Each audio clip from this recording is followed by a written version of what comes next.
Hey guys, welcome to my YouTube page, and today's going to be like a sort of different video where basically I read an article which a girl followed me on Twitter and she retweeted it, and it was on The Stylist, and the title was The Changing Face of Beauty and the Rise of Makeup for Darker Skin, and it's written by a girl called, what's her name?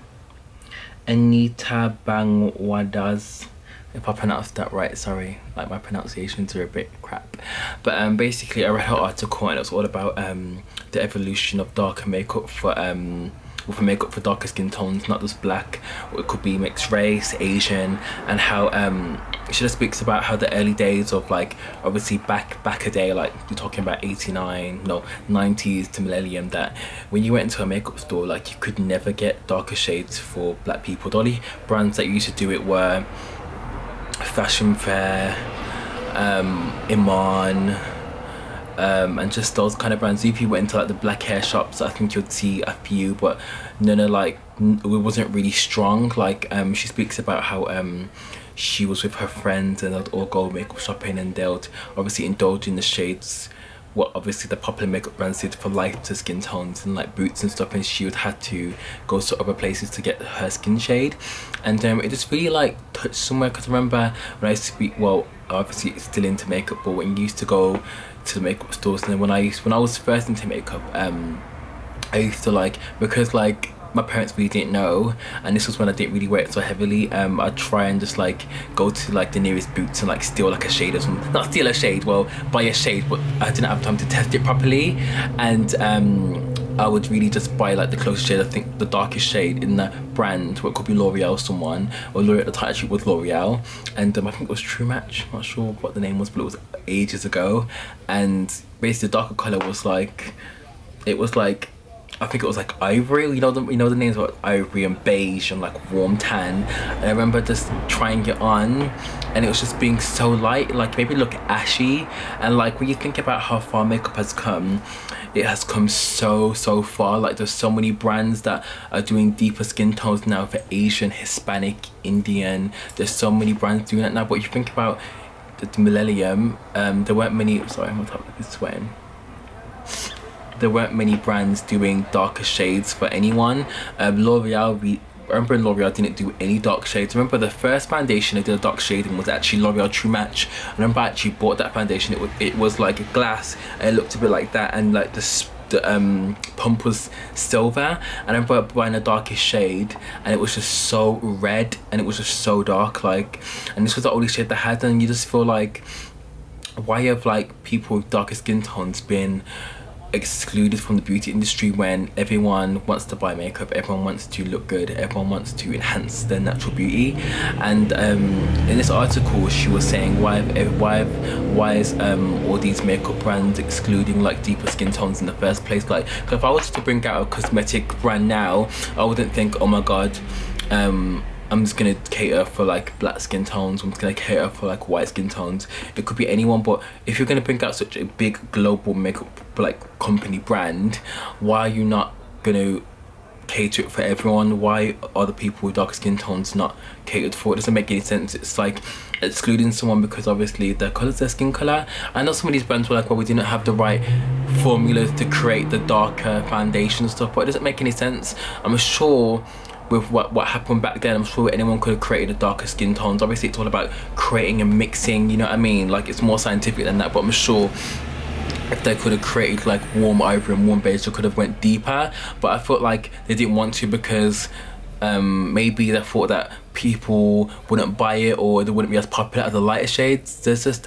and in the article as well, I think people touch on about the stereotypical beauty and how everyone thinks fair skinned is more amazing, and how it's when you're fair skinned it represents wealth. I just think that's bullshit. Like, sometimes I'll be on Twitter and people will be saying hashtag team,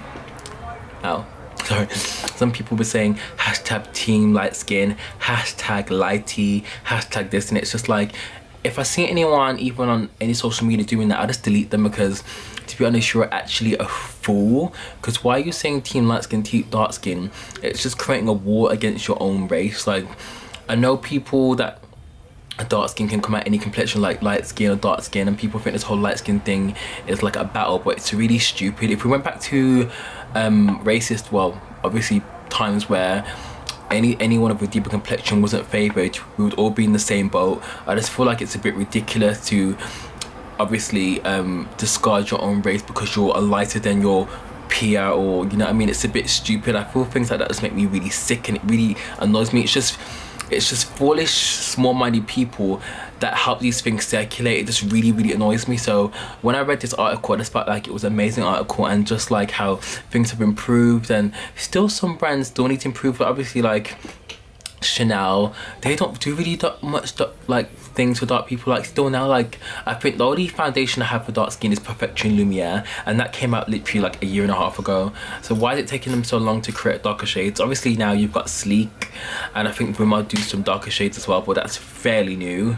And who else do we do darker shades? A lot of brands are starting to do darker shades, but who else didn't really do darker shades?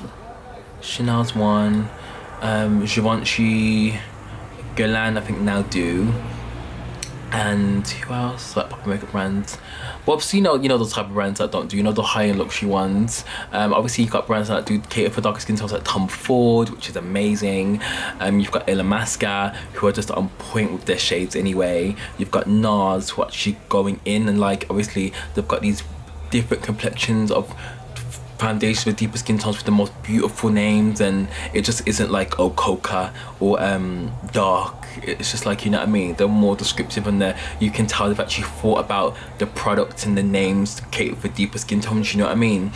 And I'm trying to think what else. Yeah, you've got Sleek, obviously MAC have always catered for deeper skin tones, and they are improving. They are adding more concealers and are adding different shades and stuff, so there is a lot of variation for different skin tones. So MAC is actually doing really well with that. And you've got Bobbi Brown, who's just amazing, and with her sort of visual, you can tell she caters to every skin tone, because it's always got like a black person, a Hispanic person, an Asian person, Chinese person, you know what I mean. So she caters to that. So I remember in this article actually, Bobbi Brown said that back when she used to do fashion shows, there wasn't any shades for any darker skinned people at all. She had to mix the foundation colours herself to actually get specific shades, which I found really interesting.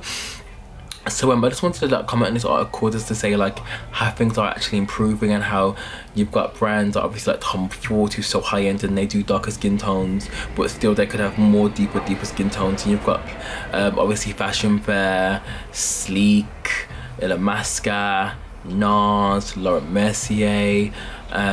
You've got even Kevyn Aucoin, who does loads of deeper skin tones.